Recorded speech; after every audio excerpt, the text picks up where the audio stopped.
Hi everybody, I'm Dr. Lucy Gill Simmen. I'm the Vice Dean for Education and Student Experience in the School of Business and Management. And I've been at Royal Holloway now for 6 years and I am on the teaching focused track. So I just want to say a couple of words to you who may be starting out on a teaching focused track and how you might want to think about pursuing your career, some of the things that you need to be thinking about and some of the things that you might want to take into consideration and things also that you can do to help you excel on this track. So as I say, I joined Royal Holloway 6 years ago as a teaching focused lecturer. I then was promoted to senior lecturer. And then, as I say, recently was made the Vice Dean for Education. So you can see that on a teaching track, you have opportunities to go places and to really excel in your career. So one of the first things that I suggest to people, actually to anybody who's starting out in their career and wondering about where their career is going to go, what track they're going to follow, and that is always do something that you enjoy. So find out what it is particularly about teaching and learning, about education, about the student experience, particularly the student academic experience. What is it about your work that you do on a daily basis that you really enjoy?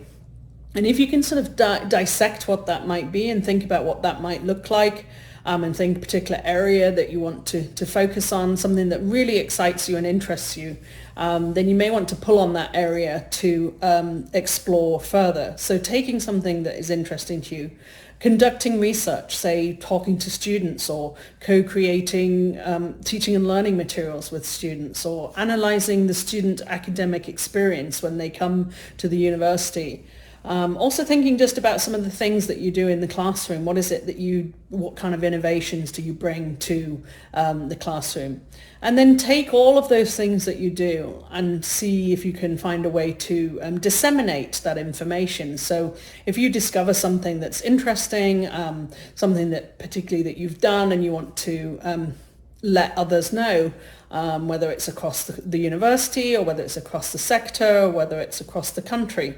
You need to find ways in which you can disseminate your information, and you can do that. What's fun on the teaching track, you don't have to go for the 4-star journals. You can, of course, go for journal publications, and I would encourage you to go for journal publications, looking for good quality journals, of course, in education, but also find other ways to get your research out there and your scholarship out there. So you can look at things like blogs, you can look at going to conferences, you can find lots of opportunities to do things in higher education in terms of workshops. You can contact the sort of education committees within your discipline and approach them and go out there and find ways of taking what you do out there into the wider sphere, because lots of people will be interested to know what you're doing. Lots of people in education like to learn from others, and they'll be delighted to hear from you. So don't be shy. Just go out there, say what you're doing, show what you're doing, and most of all, have fun and go out there and network and create those networks for yourself. And you'll soon find that you can progress very easily within a teaching track, because we're all in it together and we all want to learn from one another. So good luck with all that you do. And if I can help you in any way, please do reach out. I'm Dr. Lucy Gill Simmen, School of Business and Management.